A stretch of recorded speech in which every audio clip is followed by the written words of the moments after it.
the game on the burrow rush, and frequently I don't, it's still a really, really effective strategy because you prolong their tier 1. You force them to stay at tier 1 longer.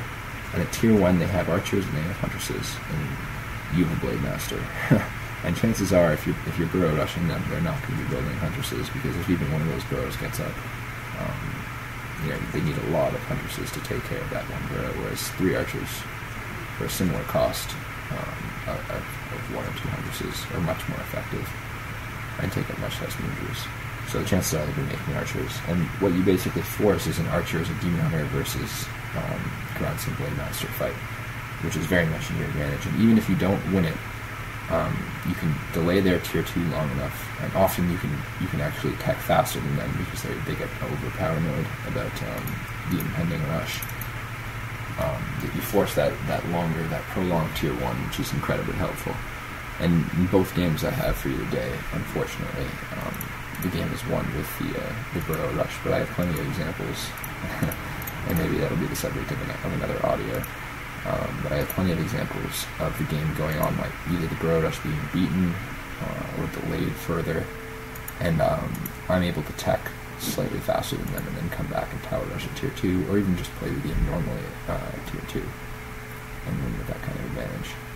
So that's obviously very useful.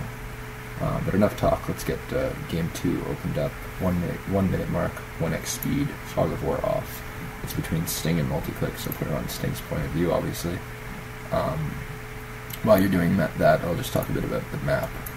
The map is Tyrannosand.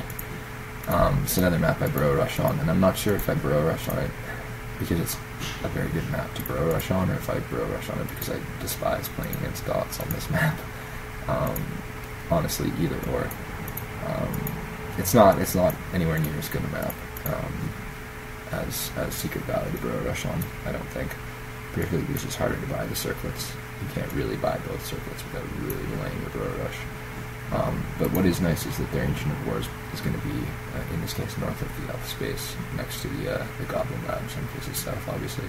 But anyway, it's away from the elf space, which is their only source of protection at tier 1, other than their Demon Hunter and their Archer.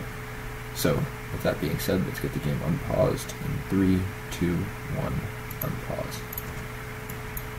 Again, I want to stress how difficult it is for the elf to scout what's coming and why that's so pertinent. I don't know if you guys remember, there was a strategy that used to be popular, and I'm sure some people still do it, but certainly not at the pro level anymore anyway.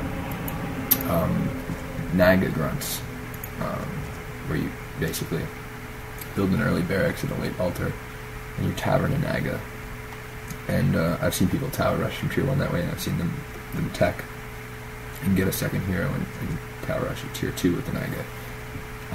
But Naga, and because you get an extra grunt because you've delayed your bearings, so Naga and 2 grunts versus a Demon Hunter and 1 Archer is actually incredibly effective. And one thing I've been experimenting with recently is burrow rushing out of that strategy, which has proven to be pretty powerful.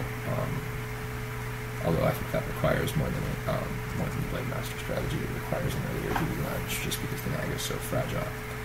But anyways, the peon obviously watches what the Demon Hunter is doing. Multi-click could choose to, I guess he could have killed it there, but the truth is that delays his creeping, and it's just not a practice that you're going to see very many elves doing. They're just not going to, it's not worth it for them, that 25 experience versus creeping out that camp just a little bit faster.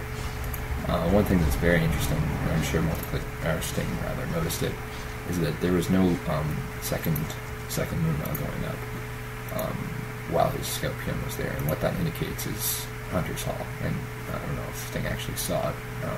He might have, given that it's almost done. But basically, you could tell that there was a Hunter's Hall going up. That means Huntresses. That means he does not even have an Archer. So the situation that Multiclick is in right now is that he has no Archer. So he has a lone Demon Hunter and 1 Moonwell. So any damage he takes on that Demon Hunter, he has exactly 100 Moonagers, which is very, very little to heal that damage. And interestingly, he didn't creep one of the Apprentice Wizards to get level 2, which I think would have helped him out a whole lot in this situation. But anyways, the burrow obviously goes up. Very little he can do about that.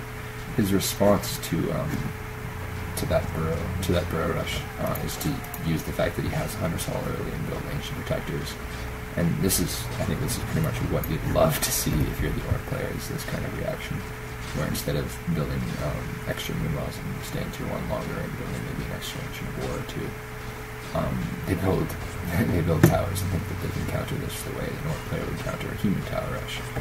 And the truth is, as great as ancient protectors are against Gargs, and they're really not even that good against Gargs, they're terrible against orc. They're terrible at beating defensive towers against rushes, and defensive towers against orc in particular, because orc towers have so much better range. So you see, the first thing I'm sure that Sting's got an even earlier war mill than I had growing up. And he's not building second burrow because he doesn't need to build a second burrow, because Multiclick has not built an army to put pressure on the fact that he's being burrow rushed. So now towers are going up, and you'll notice he's not even putting them up. They're only in range of the tree of life, and not really in range of anything else. And it doesn't matter. It's just the fact that the towers are going to go up, and that the only thing Multiclick can do to stop them is attack with a single Demon Hunter. So this is exactly, for you elf players out there, this is exactly the situation you don't want to be in. You absolutely need to have units, and you can't. I think it's a huge waste of your resources to go ancient protectors. I want to say that they're 80 lumber versus the 50 lumber that an ancient of war costs you. And an ancient of war with a few wisps repairing it, infinitely more effective. As is having an army. So, the ancient of war, you already have built archers, and then another two. The other two that are going up are used offensively to attack.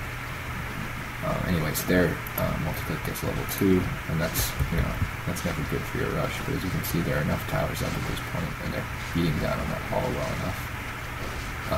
I think Sting doesn't really have to end the game here, but he just chooses to take out the Tree of Life, which is a pretty quick way to end the game, obviously. Because a Solar Demon Hunter can't do very much on its own, and there's no place for him to rebuild that Tree of Life. I mean, he could do it, but technically he's lost his gold line. So that's game. For some reason, Sting's building a defensive tower, I guess he's sort of repairing one. I'm sure he was expecting an army at some point, and Multiclick never built one. But again, the power of this strategy is that you force the tier 1 fights. And I'm not going to tell you that you're going to win every single one of these. And in fact, I think the elf player has providing that they don't make mistakes, and they have a very good chance of fighting it off on any map, but particularly on Tyrannostand. But the whole point is, even if you force them to fight it off by prolonging their tier 1, by delaying their tier 2, and really questioning whether or not they should fast tech to dots. And I'll show you, it'll be on my second audio, I guess, on this strategy. But I certainly have very many replays where I throw up one burrow and don't even put extra peons in it, and the elf goes crazy, builds 2 Ancients of War, extra Moonwells, and just kind of, he just kind of waits for me to make a move, and then his Ancient of Wars go up. But, I'm not pressing into his base this whole time I'm teching. And then he'll beat me back into my base, obviously, but by the time he sees what's going on with my base, I'm already tier 2 with raiders coming out, and he's still tier 1 or barely tier 2. Which is obviously a pretty easy win. And another thing you can do, and that frequently ends up happening, is you can force them to use their town portal during tier 1, either by damaging and surrounding the Demon Hunter, whatever, which puts them in a really dangerous situation creep-wise. At tier 2, it's really hard to creep, for elf to creep at tier 2 in fast bear strategies or in fast talon strategies without a port. It's something that they're going to be paranoid about doing. And I've won several games like that as well. So anyways, that's the power of the burrow rush. I will do a second audio on it once I can find those replays where I kind of illustrate what will happen if you fail. But I think that's part of the beauty of this strategy, is that you don't necessarily have to win the game on the burrow rush to end up winning the game in the end. Anyways, I'll leave it at that. If anyone can tell me how to remove this background noise in Audacity, I've tried Google, it's not been very helpful for that. I'd appreciate it. You can leave that in the comments section. And of course, if anyone has any suggestions or questions, also please don't hesitate to ask in the comments section. Thanks guys. Peace.